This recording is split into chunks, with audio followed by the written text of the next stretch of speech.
chinangwa chaicho ndimwari. Mandinzwa zvakanaka. Queen wangu aripo zvake, but chinangwa changu muno ndimwari. Ayayaya, shamwari dzangu nehama dzangu dziripo vanondida chaizvo, ndinozviziva kuti vanondida. But chinangwa changu mangwanani ano ndimwari. Because Mwari is so good. Unasa vanhu ka vanhu. But not with God. Mwari vakasiyana kwazvo nevanhu. Kunyange vakati ngatiite akafanana nesu vanhu. They will never qualify to be like God. Vanhu. Because Jesus anoti wandinodya naye ndiye andita sei. Aiwe vanhu. Vanhu ndotsika yavo ivavo vanhu. Vanhu vanokupa plate yehufu mangwana kuti zvanyanya vanhu. Ndozvakangoita vanhu izvozvo. Vanhu. But not naMwari. Ndozvandinoda mangwanani ano. Not with our God. Therefore, can we look from the book of Psalms 59? Regedzai titaure nyaya yedu chibva pana Psalms 59 verse 1.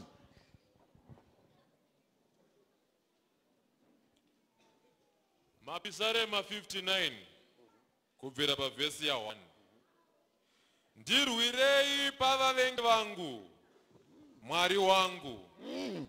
Ndisei pakakwirira, kure navanondimukira. Verenga hako verse 2. Ndirwirei pavaiti vezvakaipa, ndiponesei pavanhu veropa. Verse 8, mwanangu, just jump uende pa verse 8. Pavhesi ya 8. Asi imi Jehovha muchavaseka, muchadadira vaedheni vose. Ayaya, wapanzwa here panonzi muchavaita sei? Ndanga ndisingaziva kuti Mwari ane chikue. I didn't know. Apa ndipo ndakaziva kuti Mwari vanoseka.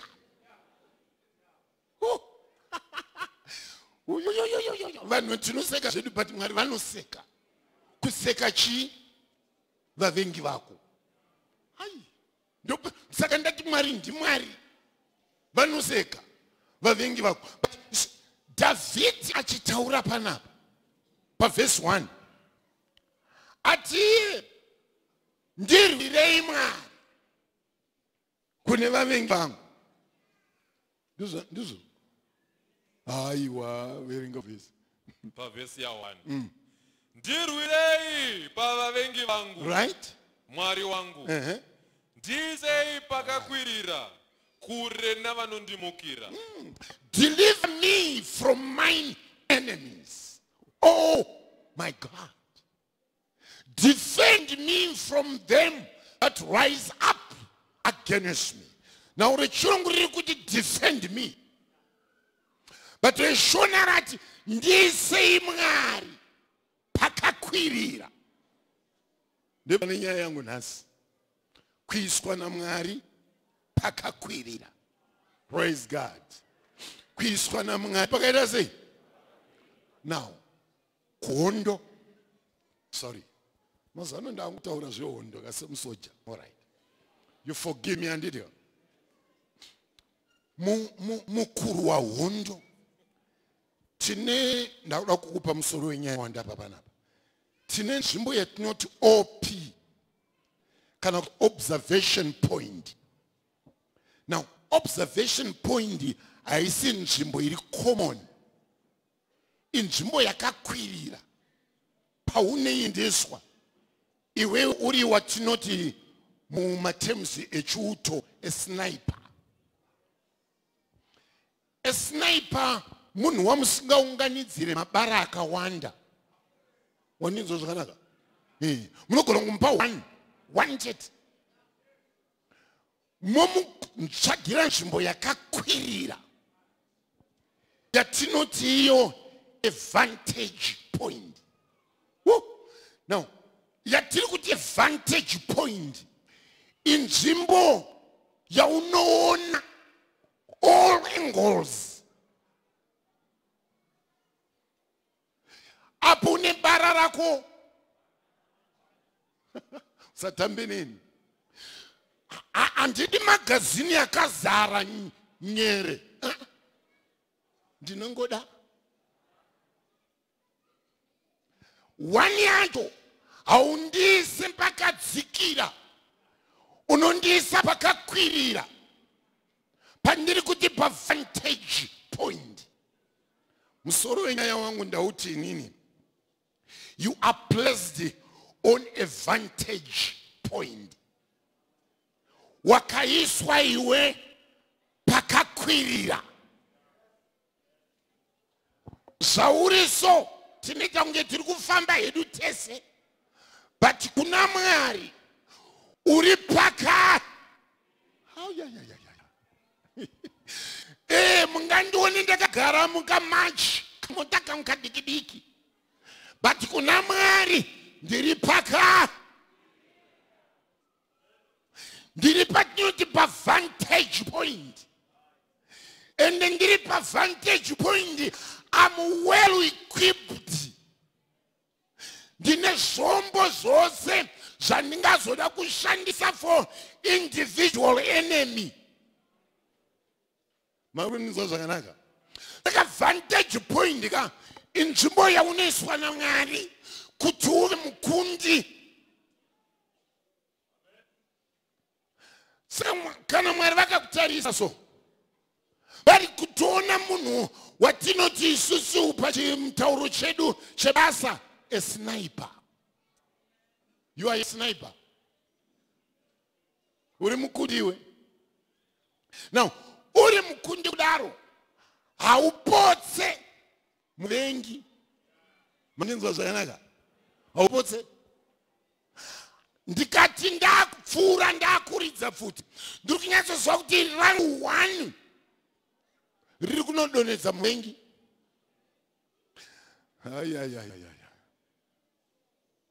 Now, David ndepaari kuti panapa, ndirwirei Mwari kune vavengi vangu, mundiise pakakwirira. Verse 8 vayati, Jehovah anoseka. Oh my God.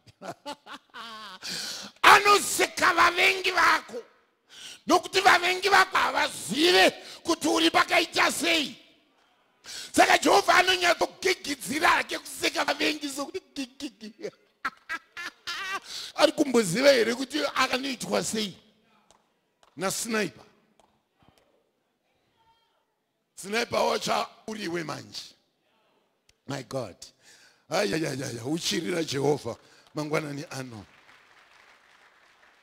Now, David pakutaura mashoko aya ndepapi? Ukadzokera pa chapter 19 ya 1 Samuel.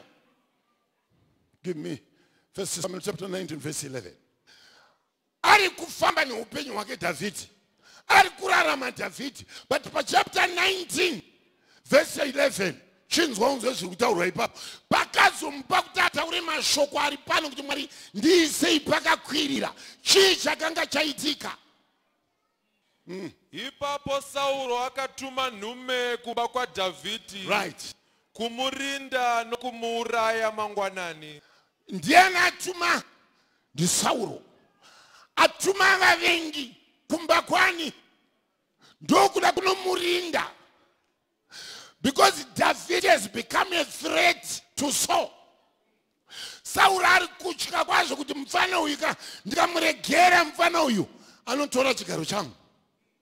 So ndoita inini manje, ndinoda kumuparadza asati aenderera mberi. Rekedza ndikutaure mangwanani anomudikani, unomuvengiwe. Asingaude kuti ramangwana rako rijeke. Asingade kuti ramangwana rako rive rakanaka. Asingade kuti marriage yako itapire, unomuvengiwe. Ndokubvaita sei?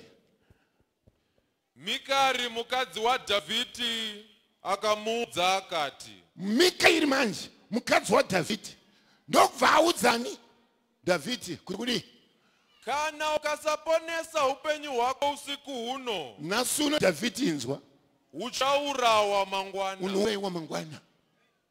Ari kuyambirwa nomudzimai sekuyambira kwandiri kuita upenyu hwako.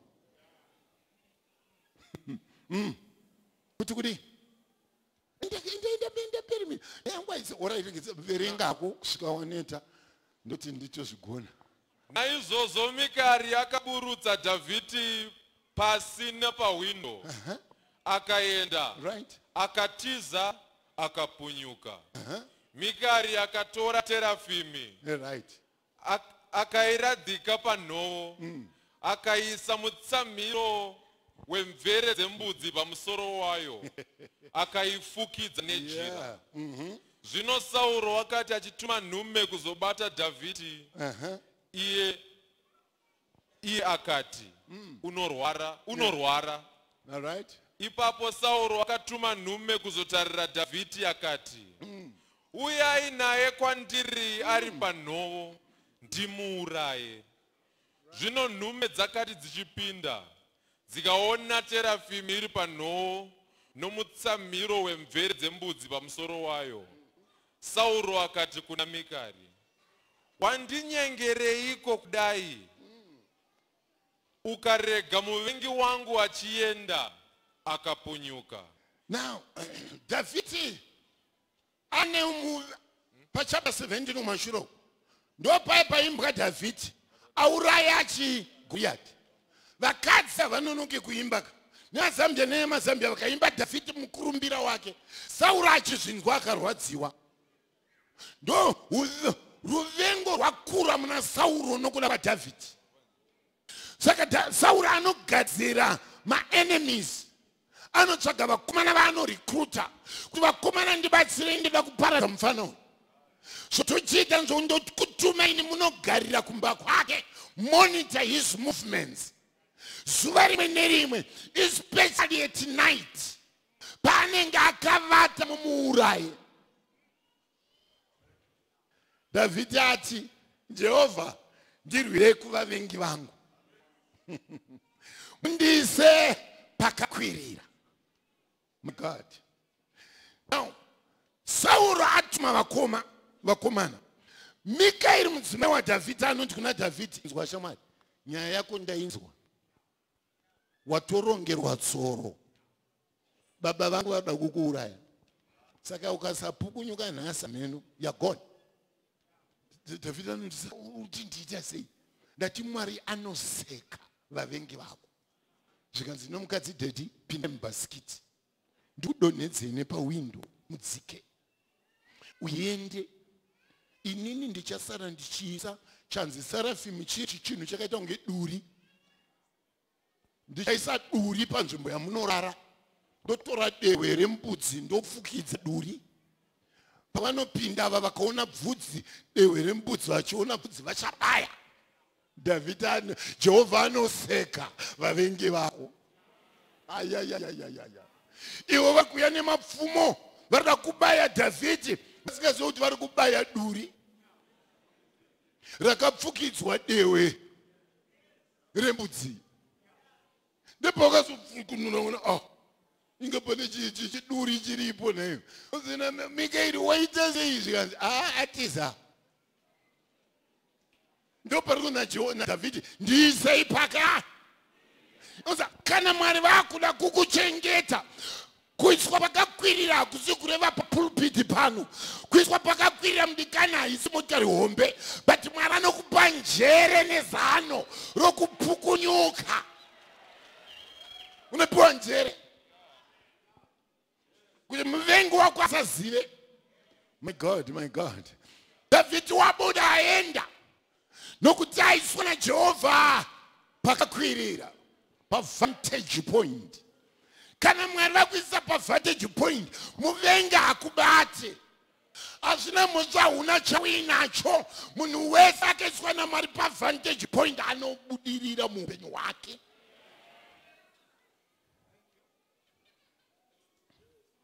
Oh my God. Now, itsika yaMwari yokuisa vanhu pavantage point. Mandinzwa zvakanaka. Itsika yaMwari yokukuisa pausingasvikirwe. Wakambocherechedza here zvinoita gondo rinonzi eagle? Kana raakuita mazai hariende kunoitira mubani. Nokuti charuda kuti chiberekwe hachisi chepano, chinotambira muchadenga denga. rinoita sei gondo iroro rinoenda pamusoro patipe gomo pakakwirira nyoka hadzisvike hakuna imwe shiri inosvikako hakuna mhuka inosvikapo yokuenda uinesa mazai ayo ipapo nevana vokudenya vari padenga denga pavantage point time unozoona kaeaglet kamwana keeagle kakubhururuka kachidhaivhira nyoka dziri pasi because kakatrainwa zvemudenga kanobata zviri pasi kachivhumburudza kunyange kakaeaglet because kakatrainwa zvepamusoro. Ndikutaura kereke haina vanhu mbodza, kereke haina vanhu vana zvinenge zvakangopusungwara. Kereke ine vanhu vakangwadzwa naMwari, ine vanhu vanoziva, vanhu wisdom, ine vanhu vari well equipped naJehovha. Nokuti Mwari anoziva kuti vake Mwari vaanoda havakundikani. Watengwa neropa raJesu, wamuna Kristu Jesu, hauchisiriwe manga, hauchisiriwe pasi, hausi huku. God help us. Now, David uyo wapukunyuka waenda. Sauro ano hondo chaiye vanhu vari trained. By the way, David haana kutrainwa kuhondo. But anopiwa uchenjeri naMwari. Rimwe ramazuva ari kuridzira Sauro wacho iyeyo mutengerangu. Ndingi. Kuti mweya wakaipa una Sauro udzikame. Ndobva wadzikama. One other time mweya wakaipa uchibva wapinda David achiridza mutengeranwa. Sauro anonhonga pfumo kuti angokaurayira kumadziro. Bhaibheri rinoti because David ari pavantage point. Mandinzwa zvakanaka. Hanzi akangonzvenga. Saka kuti pavantage point Mwari anokugonesa. Pano vanhu vanozoshoma kuti abuda sei. Handisiri ndazviburitsa. Ndiri pavantage point.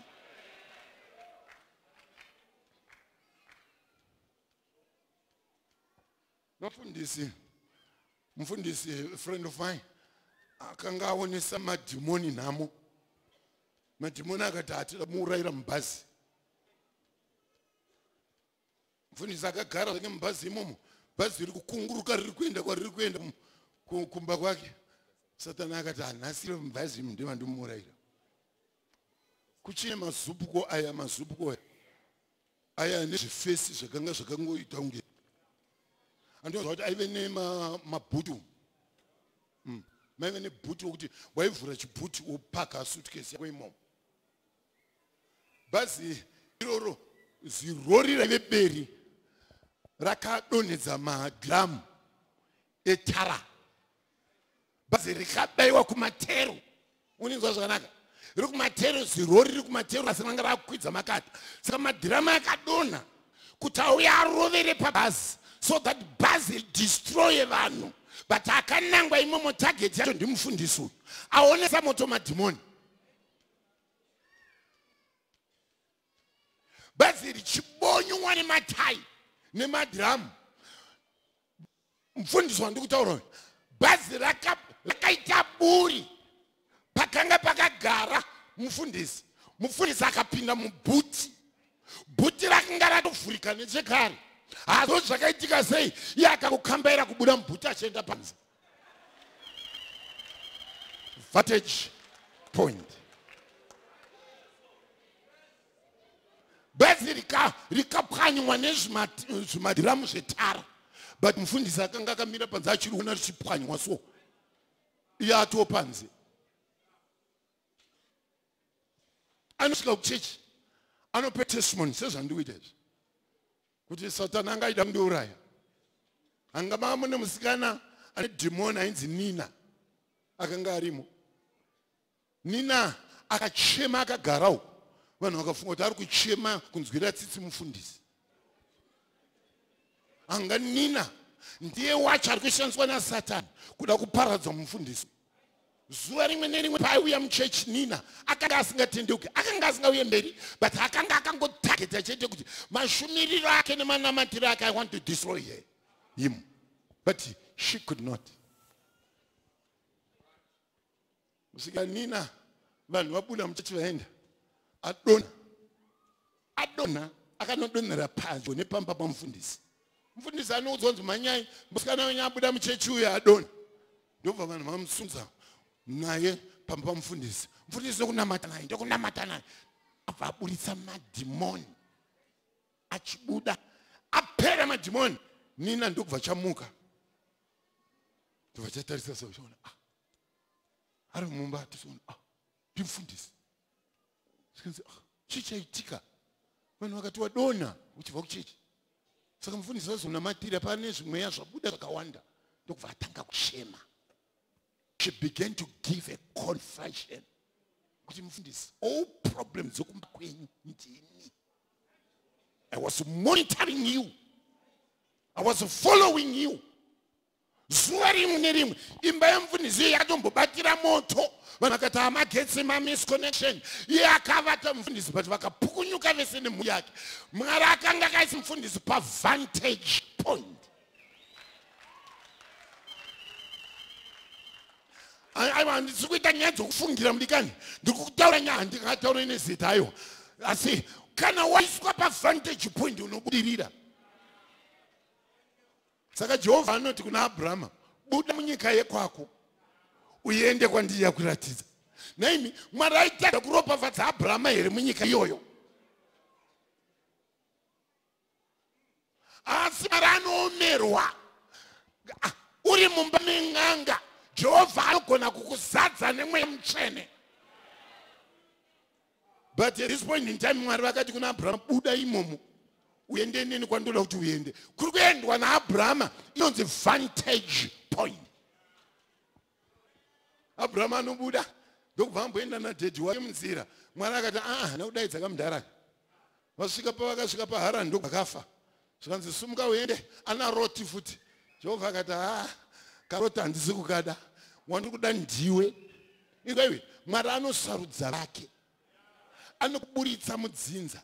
Anokuburitsa mune vanhu. Anokuburitsa mune vazhinji. Mandinzwa zvakanaka? Tiri vafundisi vakawanda asi kune vamwe vanoburitsa futi muvafundisi kuti avaise pakakwirira. Mungave vavhangeri vakawanda asi Mwari itsika yaMwari yekungonhonga mumwe muvhangeriso to be unique. Munogona kuve mukwaya mese but kune vamwe vakanhongwa naMwariso. Ndobva aisa pavantage. Sokuti kana mukanyeyana kana mukataurana kana mukaita hambokuvadze. Wandinzwa zvakanaka? Iwe kune vamwe vasingakwadzike nokuti vakaiswa pavantage. Kusvikira Roti vanetsana zvikanzi Roti ngatiparadzane. Zvikana Jehovha yes. Ndozvanaakamirira nokuti ana Roti hana kuvaisa pavantage point. Vanongoraramawo munyasha dzako but anofanira kuenda kwake. Abuda kuna Loti. Jehovha anobva ati kuna Abrahama, tarisa kudenga, tarisa pasi. Ndemawandira achaita vana vako. Akutanga kutaurwa naye, Jehovha ari kufamba naye. Ndiri kungoda kuenda pachapter 22 yaGenesis. Jehovha anoti kuna Abrahama, buda nemwana wako, enda unomupa chive chibayiro. Unasaka kuti pavantage point hauna mibvunzo yakawanda naMwari. Haukomplaini kuna Mwari. Kune vamwe vanhu vanonyunyuta. Baba Sho wanga aitaura panapa nyaya yekupa. Mwari atofunga kati hamanjirikariki kuenda paWhatsApp. Zvitako mani. Ende WhatsApp wakamboicalculate, adzima yangu anga chicalculate apa. Zvikanzi yenye $5 per wiki ika yakanyanyisa. Ndikati mari manje kupera kumwezi. Zvikanzi amene kuma $25. Zvishuwa ne? Ndakaona. But when it comes kuzvinhu zvaMwari, $25 munhu anoomera kurumamura mwe pasi kuti ukamona ndingakandi $25 zvinoona but papa WhatsApp unoispenda usina kumboona. Iswa pavantage point uone. Hazvikunetse kukanda $100 apa. Hazvikunetse nokuti uri pavantage point. Unoziva kuti mari yangu yese yandinayo muhomwe haina kubva kwandiri yakabva kuna Mwari. Saka ndinongogamuchira ndichidzorera kuna Mwari. Iye Mwari vachindikanda futi ndichivakandawo. Munhu ari pavantage. Asvika pamusoro pegomo. Zvanzi na Jehovha wapa mwanakomana wako chive chipiriso. ndopanga pachidiwa naMwari chete kudaidza kubva kunyika yake kuenda kupi kwese. Mwari hachisi ndo chinangwa cha chinangwa chikuru cha Genesis chapter 22 ndicho kuti aende kunopira mwana wake chive chibayiro, sacrifice. Abraham hana kuramba. Pano tachinobaya Jehovha anoti okay, mira ndazviona. Nonditeerera iwe. Chitarisa kumashure kwako ndipo akacheuka kumashure aona kune chigondobwe. Zvanzinzwa? I'm God who provides. Ndiri Mwari anopa. Kana iwe watanga Mwari anokusumudza ukuisa pavantage point. Kana akareva chanoreva usarambe nokuti ipapo ndepane blessing yako. Anotarisa una zvishuwa pane chikondobwe mwana asunungurwa chikondobwe sei padenga. Jehovha achibva ati kuba zvino vana vako hakuna masuwo edhesi achavakunda. Mungonzwa zvakanaka? Aiswa pavantage point. Jehovha Bhaibheri rati pavhesi ya8 mapisarema, Jehovha anoseka vavengi vako. But chinotaridza kuti iwe uchizoona ndicho kuti hausi kuziva pawakaiswa naMwari. Saka unoramba uchitambura neupenyu hwako. But Mwari vakakuisa pakakwirira. Mwari vakakuisa pakakwirira chose kuti muvenga hasvike. My God, help us mangwanani ano. Amen. Iwe inzwa nyasha dzaMwari ndidzo itsika yavo yekuti vanodaidza kutendeuka kunamata Mwari. Havachisi vanhu vakangoti nje. Musi munhu nje. You're different. Ndogona kupfeka bhutsi yakabonga pasapa, but I'm different. Shwa ndinogona kusunga bhurukwa neurwodzi, but I'm different. Saka anoseka Mwari. Anoseka kwazvo. Zvandibve ipapo unzwe. Jehovha itsika yavo kuisa vanhu pakakwirira. Abraham aigona kuti aitadza here naive mvangeri. Aitadza here kungotora Isaac kuenda mubani kunopira chipiriso. Koinde Mwari kumuti ibvapo uende kugomo randichakuratidza reMoria. Gomo riri pai pakakwirira. Ndipo akakwira ipapo pamusoro pegomo. Mwari vakataura naye. Moses ari murenje ari kufudza makwai.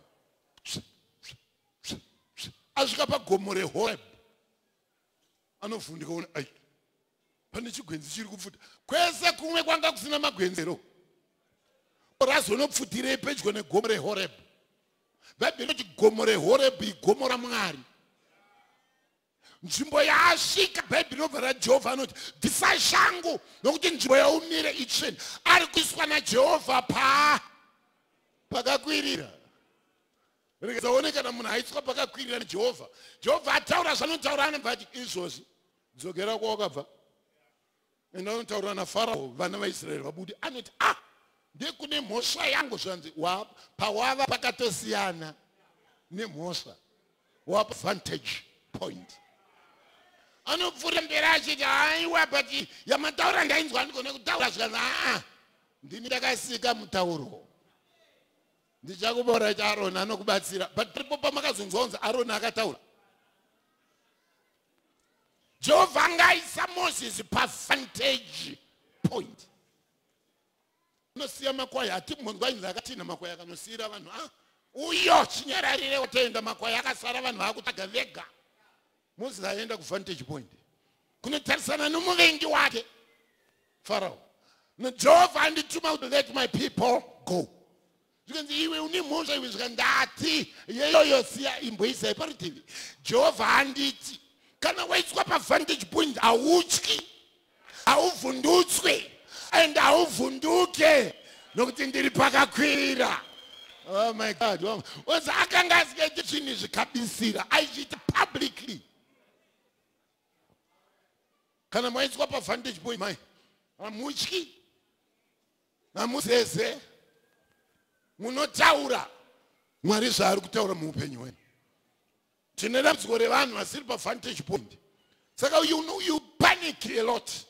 Because unozviona kunge uri kuoperata pasame wavelength nevanhu. I'm different. Oh yes, Mwari ngaatite zvakanaka mangwanani ano. PaMount of Horeb, Jehovah akasimbisa Moses. Anotarisana naFarao haavhunduki. Rekezani ndikutaurire pa1 Kings chapter 18. Inoti kuti Elijah anoti kuna Ahabi, hainaye. Kusika ndataura. Uzonzwa pa chapter 18 manje. Elijah ane zvindi zvikanzi imi mambo. Musandite mutambudzi. Takona anoshumira Mwari kwaye. Handipa gomora. The Mount of Carmel. Daidza vaprofita yenyu neng'anga dzenyu vaite zvavanoita. Why achira pagomo? Why Elijah akasumudzwa akasarudza gomo? Vakadii kungoenda mabani kana kusiri kwedzimba? Pari kuenda pakakwirira pavantage point. Asvikapo vaprofita Bhaari vanoita zvese but nothing happened. Iye achiziva kuti ini ndiri pakakwirira kudhara. Ndipo anoti okay, it's now my turn. Rekedzai ndichiita zvandoita ini. Dirai mvura, cherai. Zvese zvamunoita cherai. Vaita zvavanoita nemvura nenzombe yaitswa padenga. Elijah akamira pakakwirira kare. Anongoti Jehovha. Munopindura nemoto. Saka ndati Jehovah anoseka vavengi vako. Jehovah achibva azviziva kuti mwana wangu aiswa patest. Ndochiita sei? Ndokubva pauya mheni ichinanzva mvura nemombe yanga yakaradzikwa apa. Elijah anobva ati vaprofita vese vaBhaari mira apo one by one. Hapana akatiza. Nokuti ari pavantage. Sniper. One by one. Vese vanyatsoona kuti abayiwa afa uyu. Asi hatize. Muramba akamira wena kuita kunge afrizwa. Kusvikira Elijah abaya wowira pasi. Next achanyatsoona kuti kuinga uyu afa. Ko madii kwokutiza avatize. Nokuti vese vari pasi pevantage point. Usavhundutswe nevavengi. Usavhundutswe nevanotaura. Kana dai amwene vakapenga usavhunduke uri pavantage point. Kana dai murume wako kana akapenga sei usavhunduke uri pavantage point. Kana manager kubasa akapenga musavhunduke baba, musavhunduke mai, muri pavantage point. Ini ndinoseka vaprofita. Shwadai ndiri naindibatira kure. Andatoona kuti vapedza vamwe 10 uko. Ini ndinochi11. Ndoramba ndakamira chete. Vati vese vakabatwa nechiveve. Kusvika Elijah avaparadza vese pavantage point. Zvino dambudziko rakaziyetu Elijah akazotita ndobva aburuka pavantage point. Ndokubva amhanyiswa nomukadzi. Alright, yaimwe nyaya yayo. But ndiri kuti Jehovah akakusumudza akakuisa pakakwirira. Izvozvi muri ipapo mai. Hamuna mari kubhengi. Munorwara. Munotambura. Munoloja. But Jehovah akuone izvozvo. Havazvioni izvo. Jehovah ari kukuone muchibudirira kwazvo, muchigona kwazvo.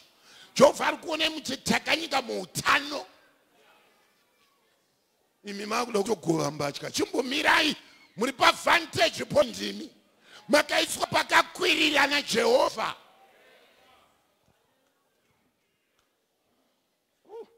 My God. Ngaatitire zvakanaka mangwanani ano.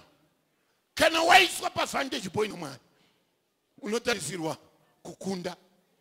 Ndataura ndikati nini? Masniper edu atinoisa padenga apa avakundwe. Ndana James Bond jo. 007. Kungoti kikikikita. Hakuna munhu kikikikiki.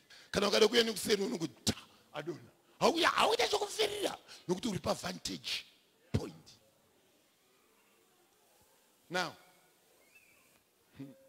ngapana Ephesians 2 Corinthians chapter 2 verse 11. Ndipe 2 Corinthians chapter 2 verse 11. Now, inzwa Paul achitaura. Akutaura Paulo tamu New Testament now. pandinoda kutaura ndepekuti uri paadvantage point. Achitaura anoti lest Satan should get an advantage of us, for we are not ignorant of his devices.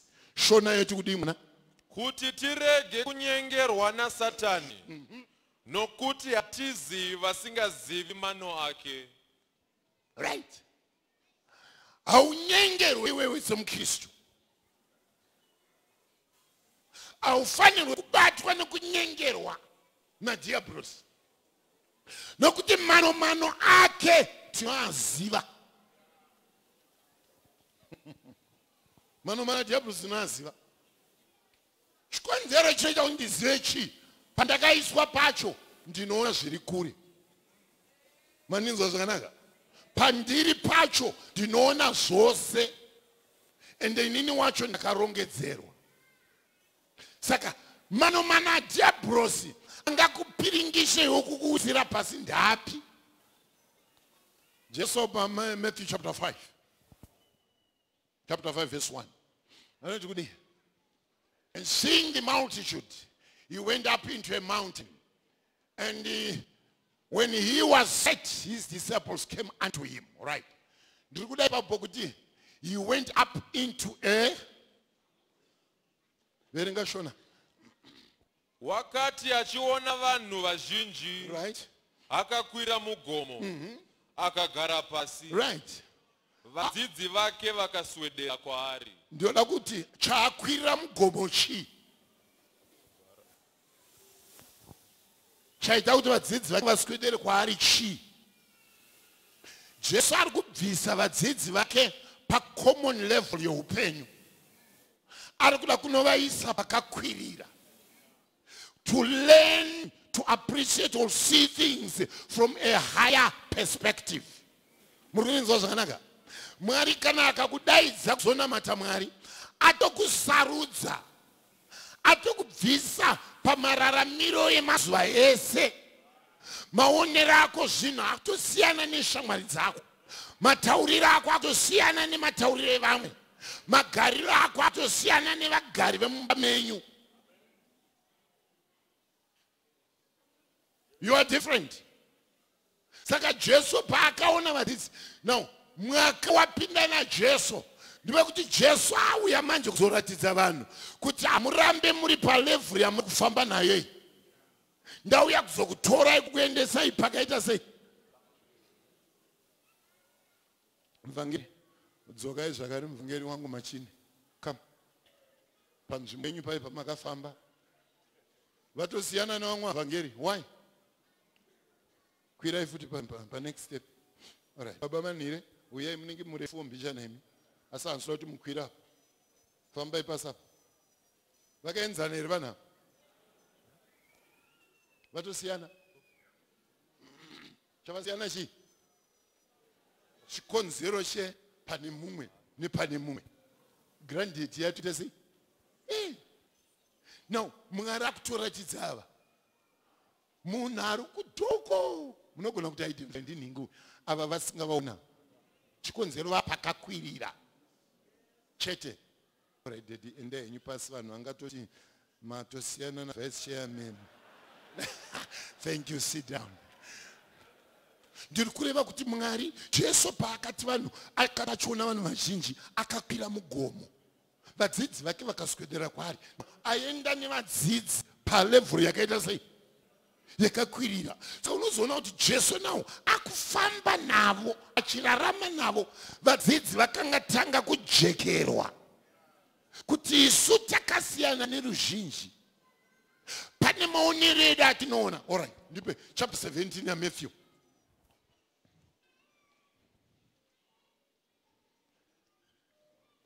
Chapter 17 verse 1. Mateo 17 pa verse ya 1. Mazuva matanhatu akati yapfuura, Jesu akatora Petro. Akatora Petro nani? Na Jacobo. Nani? Na Johane munin'ina wake. Ndokuenda navo kupi? Akaenda navo kugomo refu pariboka. Muri kuninzwa zvakanaka? Akaenda navo kugomo refu. Ndokusvikoita sei? Akashanduka pamberi pavo, chiso chake chikapenya sezuva. nguo dzake dzikachena sechiedza. Mandinzwa zvakanaka. Mvangeri Nyakazeya. Uyai imi ya ndombotoro imi Nyakazeya. Marufu na maziva uyai kuno. Uyai kuno makadaso. Anyakazeya na marufu na maziva uyai kuno ndokukumbira yo. Thank you. Uyai kuno padenga chaipo ndokudai pana. Akatachiona vanhu vazhinji akakwira mugomo. Na zuva iri manje atora vadzidzi vake vangani? Vatatu. Naika uyai. Alright. Pamunooneka ipo pane vanhu vese. Now, Jesu ane vadzidzi vake. Andizive kuti paangari pasanga achitadza kushanduka nei. Manzwa. Nyaya ndikutaura panapa ndeyekuti kana wakwirira wapane imwe level, pane zvinhu zvaunoona zvisingaonekwi nei. Neruzhinji. Vantage point. Pane manzwisisiro aunoita zvinhu. Pane maonero aunoita zvinhu. Nomutouri positive. Mandinzwa zvakanaka. Ndokumbira baba murimirwa. Sorry. Murimirwa kama. Now, baba murimirwa ndiye muvhangeri wavo. Aiwa, ndiye Jesu wavo manje. Muriona kuti vese vapotsa vapfeka black ava. But Jesu wavo akabva auya. Ndobva shanduka. Ndobva ndinoda kuti vese mumutarise muvhangeri wenyu. Muvhangeri wedu zvedu. Ingo mutarise muone. Zvinoitika. Maona kuti asiyana nemika. Apa chamunguva sinisa akapfekero chete ndosaka ndangoti mungoona. Saka Jesu anzi Bhaibheri yati akabwinya. Verenga verse 2 mwanangu. Akashanduka pamberi pavo. Akashanduka pamberi pavo. Chiso chake chikapenya sezuva. Chiso chake chikatanga kupenya sezuva. Nguo dzake dzikachena. Nguo dzake dzikachena. Ana Peter na John na James vachizviona vakaita sei? Vakavhunduka. Peter anobva atanga kutaura. Taura kaPeter. Kotova kama maningi matatu ka. Peter atokanganisika because aona kuti nhasi murume uyu ka mazuva ese takachimona kunge takafanana but tazozviona kuti takaita sei. Thank you. Mazvita vhangeri. Mundiregerero nokukunipisai. Now, Jesu angadai akangoshanduka ari uko. But akavatora akavaendesa pakakwirira. Mwari ngaakutore mudikani akuise pakakwirira. Kuti kana vavingi vako votaura varege kuona maonero ako. Kana vanhu vakataura zvakaipa sene zvechechi, iwe usaone zvakaipa zviri kutaurwa. Ndinoona Jesu owandakainga. Kana vanhu vakati zvakazodii zvakati handina ine zvamuri kutaura nokuti wandakaona Jesu akabwinya akashanduka. It's not ordinary. It's not ordinary. Peter akatenga kuti tadii kuvaka matumbidu matatu pano, wani renyu, wani raErija, nokuti Erija uyu vabva vamuona akafuti naMozisi. Zvikazi Mozisi uyu asina kuona guva rake, tasomona atokudenga nai. Peter akati too late, ngativake dzimba dzavo panapo panapo. Jesu akati dzikai tiende. Mwari ngatibatsire. But varume ava kubva zuva irori, Peter yeinya kutaura uyu ndiye uyo kuzoramba Jesu. Jesu achiziva zvake kuti haachambondiramba zvachoso. Paanoti kuna Peter, Peter, kana uchizenge wajekerwa tendeuka, enda unosimbisa kereke yangu. Peter anozomuka akati varume, ndakamuramba usiku uye but ndiye wamakarovera imi. Ane zvivindi akuziva kuti shuwa murume uyu ndimuziva, ndiye uye akabwinya tiri pagomo. Mai muri kuoneko kana mauya kuchechi? Dambudziko iri nderekuti muri kuona vanhu. Ukaramba uchiona vanhu une dambudziko. When we come here, we don't see anybody, but I see Jesus. Saka baba changu pana pakangosumuka vanoti, Jesus is in his house and he's going to heal diseases. Havasi kuzvitaura ivo, vane murume wavari kuziva kuti iyeyo ukamuona chete, kana dai unga uchirwara unopona, kana dai unga une mweya yakaipa inoenda, kana dai unga une zvinokutambudza zvinodzikama. Why? Wapinda muimba yaMwari, wasangana naMwari. Uri pai mama? Uri pa vantage point here? Kana kuti muri mubani? Where are you? Muri papi?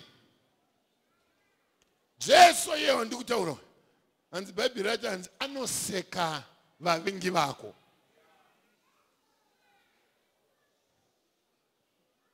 Judas Iscariot anouya paya.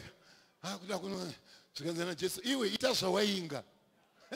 Hana kana kumbotisa Jesu, kumbodududza kutisa, akataenda kwavari achadvance ndokubva vawira pasi.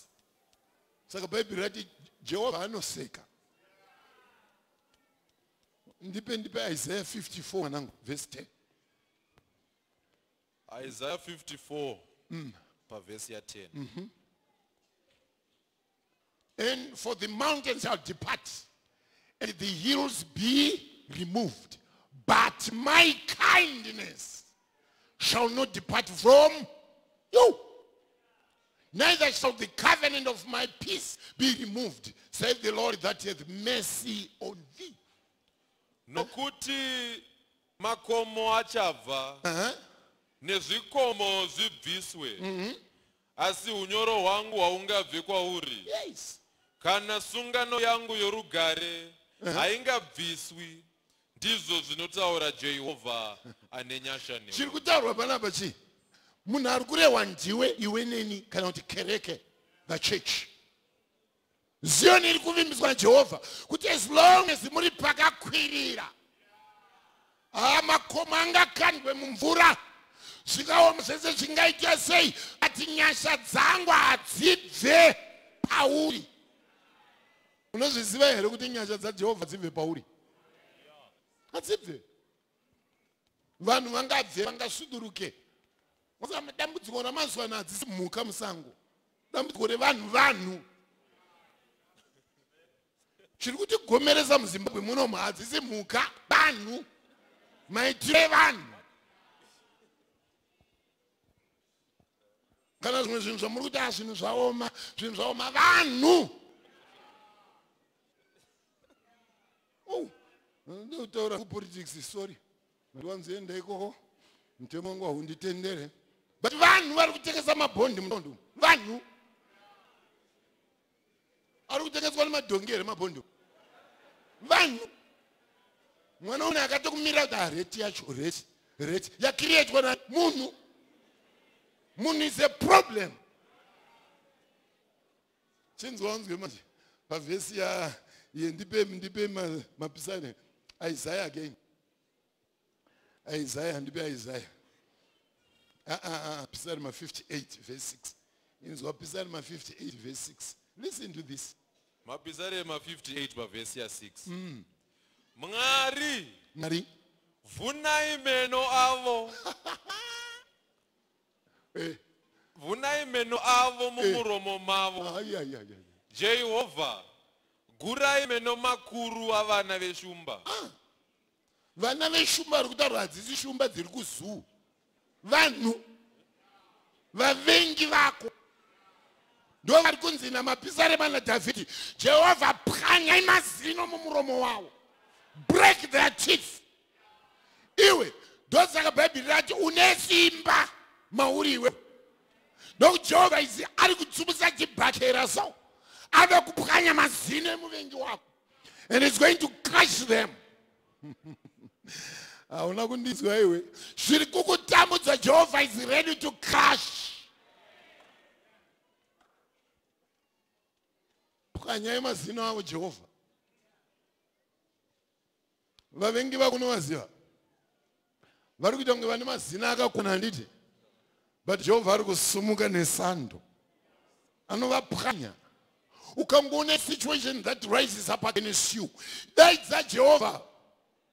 Vane kachibhakera kawanda futi pamwe hambokunga chibhakira ngozi vakakunga vaita kunge vakundikana vanongopanga nekamunwe kavangati tuzino twevavengi vako handiri kuti mazino haasi meno chaiwa but tiri kutaurwa is the effective part yechombo chawakaipa towards you.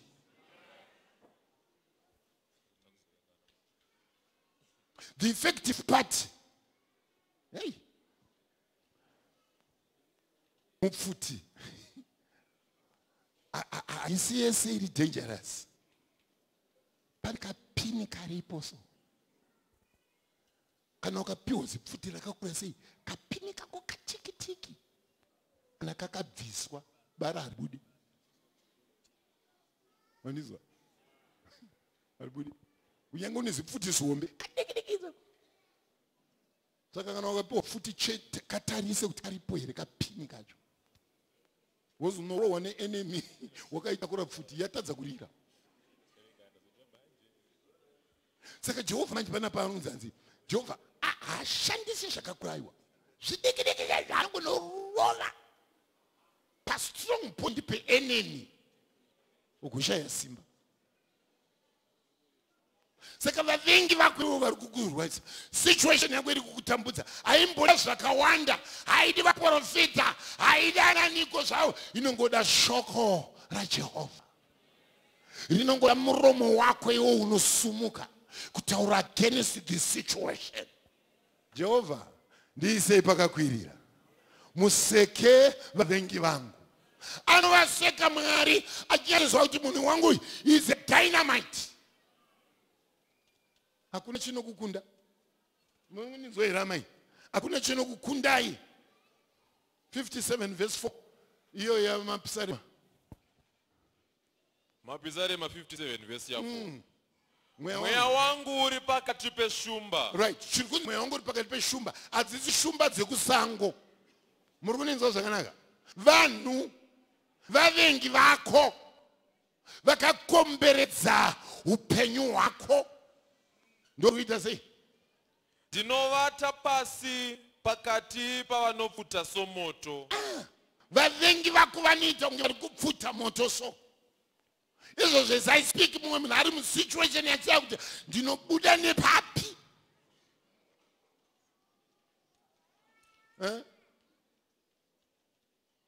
Go ahead. Ivo vanakomana vevanhu vane meno anenge mapfumo nemiseve uye rurimi rwavo munondo unopinza. Mwari ngatibatsire masikati ano. Rurimi rwavo munondo. Chinokupa kusakwaziva mwava rurimi. Handozviona zvaunomboita. Pepepo kuti unoti ndakwazisa here. Ngezasiyane navo. Chakuita hasi meso avo asi mashoko. Ndo uri kuteta. We become so divided because kuna mani mashoko anobaya anopinza kuita kunge mapfumo. Zvonipa kuti nditaure kuti rangu iri rikasvika pamba pazebe mundibvunze. Kwazozvitaurire wadi ungozvita chinyararire. Urida kusimbisa mashoko enhema into reality. Zvinoita kunge zviri powerful. But Jesu ngatibatsire mangwanani. Tidzidze kuziva kuti ndiri pakakwirira. Hallelujah, hallelujah. Pakakwirira mudikana hakuna anochirikirapo. Hakuna anobatapo. I'd rather be quiet and God will fight my wars. Vavengi vangu ngavanyadziswe. Vavengi vangu ngavaparadzwe. Unonzwa shoko raMwari richitaura kuti you are in my hands.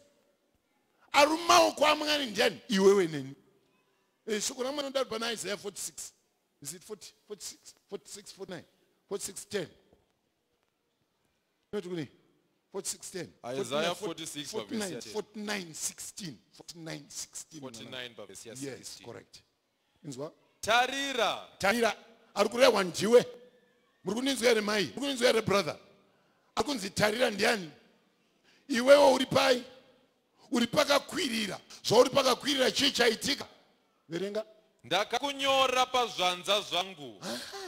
Masvingo ako ari pamberi pangu nguva dzose. Yes.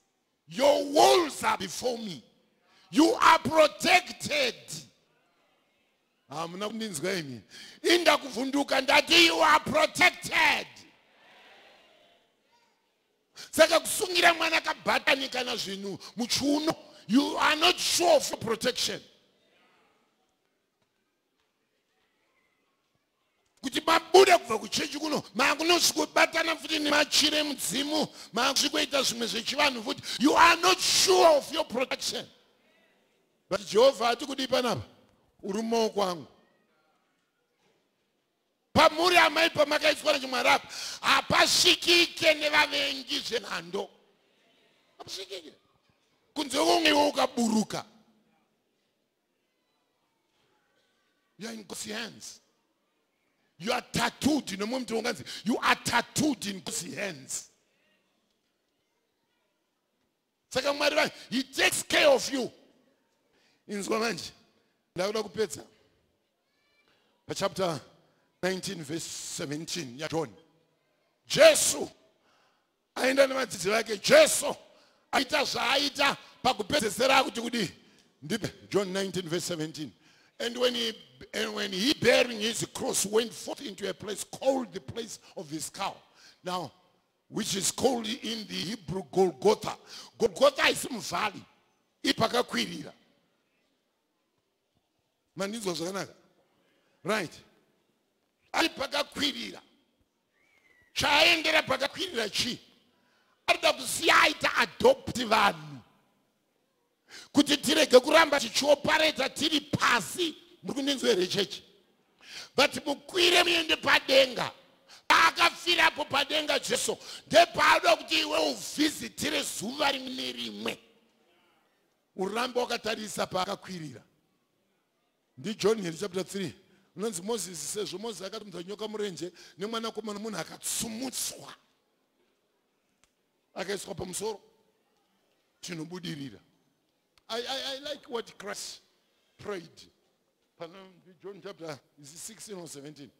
Jesus' prayer. You know, debate 17 things. Debate John 17. I'm closing. These words spake Jesus and lifted up his eyes to heaven and said, Father, the hour is come. Glorify thy Son, that the Son also may glorify thee. Panotaurwa kuti vamakandipa Baba. But they should give eternal life to the many. Verse 2. Yeah, that you should give eternal life to as many as thou hast given me. Varikunzi vamakandipa ndavanani?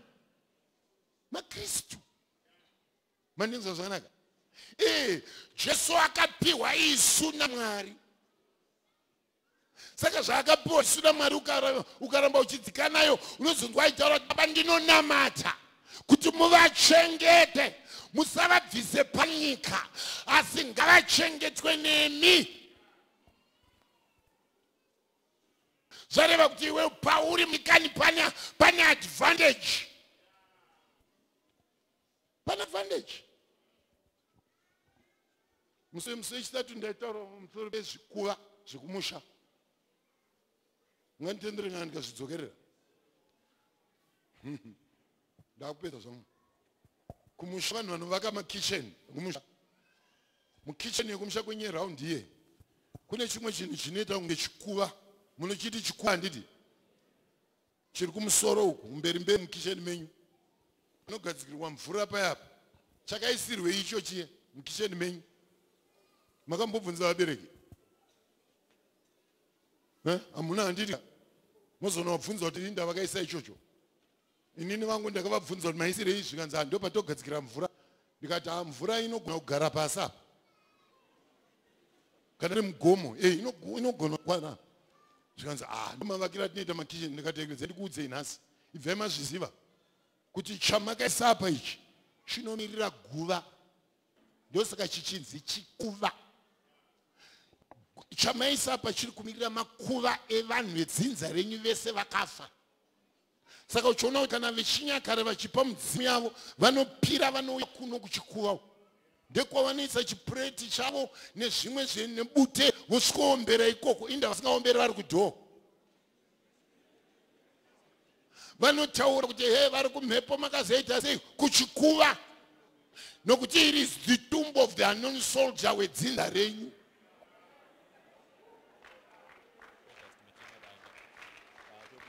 Saka now izvozvo manje imi semakristu munenge madzika kubva pamakaitwa naJesu muchienda kuno kuzvikuva uko. Saka mweya yakaipa inoramba ichitenderera mumba menyu chete, nokuti munesika yekupractiza chivanhu asi uchechi muchienda. Saka Jesu akuti vachengetei Baba, varwirei Baba. Rekedza ndipedze nechapter 2 yaveEfeso verse 6. Chapter 2 Efeso verse 6. Izwa Paul achitaura anoti vadikani, isusu takasiyana nevanhu. Oh my God. Nasuno ndinoda kuti muende kumba, muende kubasa, muchiziva kuti kunyange mune wifi yakafanana neshamwari dzenyu, kunyange vakapfeka suti yakafanana neshamwari dzenyu, but pamuri pakasiyana. Tinonwa fuel pa same service station, tinotenga masame shops, tinofamba migwagwa mimwe cheteyo, tiri kuenda kumapati akangofira atiri kufarira, but takasiyana, because I don't operate pa wavelength yenyu. Chapter 2 verse 6 Ephesians. Akatimutsa pamwe naye. Akatimutsa pamwe chete naye. Akatigarisa kudenga pamwe chete naye. Muna Kristu Jesu. Akatigarisa kupi? Unoza izvo zvakagara yenyu pamakagara pabaswadi. But denga kana richikuona here kuona kunge makagara. Makagara kudyirwa Mwari Baba na Kristu Jesu. That's where we operate from. Saka imi munongovunga kuti handigere nemi pamwe chete, ai kana murimi ndimi garai navo, but inini ndooperate ndiri mudenga.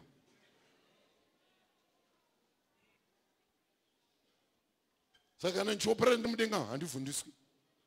Mandinzwa handichi zvikiti zvingacheme pamba handiroinana nazvo. Kutadza kurara nokuti mazizi hanzi mazizi anga achichema pana aketa we mazizi ani ndinena weni. Don't operate in mtowe kuchika mazizi. Sandifundutsire izvozvo aiwa. Kana ndikasvika pamharano ndinokika zviripo. I don't operate in mtowe panyo. Ndiri pamusoro apa. Ndopandiri padenga izvozvo. Ndinofamba hangu ndingofambawo nemi, but maonero enyu ndidzo akatosiyana. Nokuti mumwe munhu zviri kumutadza kubvisa achigumika kuona zvinhu nomutoo wenyika wevanhu.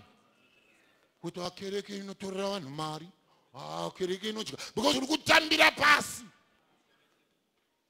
Enda padenga zvishoma, ugere kudyirwa Mwari Baba mudikani naKristu Jesu.